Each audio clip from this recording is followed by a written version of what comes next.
ఐబొమ్మ అనే వెబ్సైట్ పెట్టి విడుదలైన సినిమాలను విడుదలైనట్లు అందులో ఇరుదలు చేసే ఇమ్మడి రవి కథ మొన్నటితోటి క్లోజ్ చేసిండ్రు పోలీసులు. సవాల్ ఇసురితే ఊకుంటారా? సరౌండ్ చేసి 2 నెలల సంది నిఘా పెట్టి ఐబొమ్మను నోబొమ్మ చేసిండ్రు. తన చేతోటి తనకన్నే ఒడిపించినట్టు ఐబొమ్మను ఇమ్మడి రవి చేతనే లేకుండా చేసిండ్రు. అట్లిప్పుడు బయటకొచ్చిన ముచ్చట్లింటుంటే అమ్మర బిడ్డో అని అనిపిస్తున్నదోలా. పోలీసులు పట్టుకున్న హార్డ్ డిస్క్ లా 21,000 సినిమాలున్నాయట. అంతేకాదు ఐబొమ్మల సినిమాలు చూసినోళ్ళందరికీ పెద్ద షాకింగ్ వార్తేందంటే 50 లక్షల మంది డేటా ఉన్నదట ఇమ్మడి రవిశెట్ల. ఎంత పాపమున్నది చూడుండ్రి.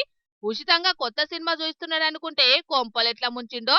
ఇక ఐబొమ్మ అంటే వెనక ఎంత పెద్ద బొమ్మ ఉన్నదో అనుకున్నారు అందరు గాని ఇదంతా ఇమ్మడి రవి వన్ మ్యాన్ షోనేనటనొల్లా. దేశం గాని దేశంలుండుకుట ఒక్కడే ఒంటిగా చేసిన పనేనట గిదంతా. ఎంత కేటుగాడున్నాడు చూడుండ్రి.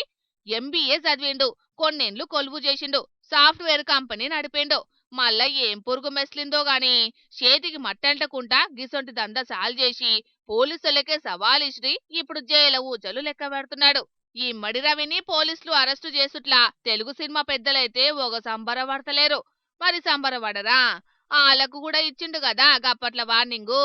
అందుకే సజ్జనార్ సారు విలేకరుల మీటింగ్లు పెడితే సినిమా పెద్దలు కూడా మైకుల ముంగట మాట్లాడి పోలీసులకు క్షణార్థులు చెప్పుకున్నారు. ముందుగాల సజ్జనార్ సార్ ఏమన్నాడు ఏనుండ్రి.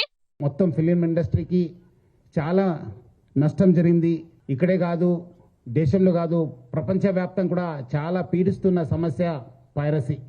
దానిపైన మనము హైదరాబాద్ సిటీ పోలీసు, అదేవిధంగా తెలుగు ఫిలిం ఇండస్ట్రీ ఈ ఒక పైరసీ ముప్పుని ఎట్లానే మనము అరికట్టాలి, మనం ఇది ఫైట్ చేయాలని చెప్పి చాలా ఒక దృఢమైనతోని ఒక సంకల్పంతోని మనము పనిచేయడం జరిగింది. దీని ఒక భాగంగానే ఈరోజు ఒక మాస్టర్ మైండ్ మన ఎమ్మిడి రవి, ఈ ఐబొమ్మ బొప్పం టీవీ అని చెప్పి మీ అందరు కూడా తెలుసు, ఈజ్ అ మాస్టర్ మైండ్ ని మనం మొన్నే అరెస్ట్ చేయడం జరిగింది. అటెంకా సినిమా వాళ్ళు మాట్లాడితే అందులో నిర్మాత దిల్ రాజు సారు గిట్లా అన్నాడు.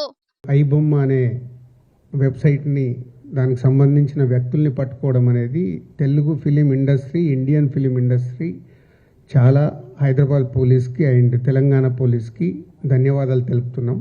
గీదిట్లుంటే బిఎస్ఎన్ఎల్ సంస్థల చిన్నగా కొలువు చేసుకుని బతుకుతున్న కన్న తండ్రికి కొడుకు గిసొంటోడని అస్సలు తెలియదట. ఉంటే తింటాడట, లేకుంటే పస్తులుంటాడట పాపం.